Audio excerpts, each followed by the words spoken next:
Վանքի առաջին Փայտաշեն գեղեցկաշուք Սուրբ Գրիգոր Լուսավորիչ եկեղեցու բացման հանդիսավոր արարողության, այսինքն նավակատիքի ժամանակ նրան նվիրատվություն է կատարել Հաղարծնի վանքի վանահայրը։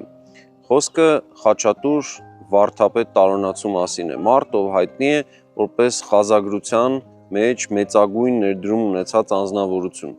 Եվ նա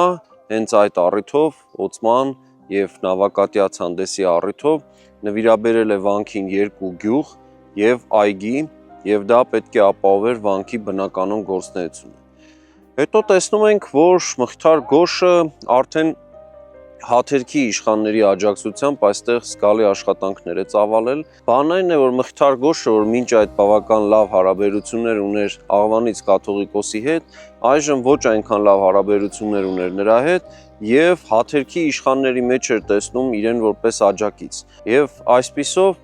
Արցախի Հաթերքի իշխան Վախթանգը և նրա եղբայրները մեծապես աջակցում են, որպեսզի Մխիթար Գոշը այստեղ 1191-96 թվականներին իրագործի գլխավոր Սուրբ Աստվածածին եկեղեցու շինարարական աշխատանքները։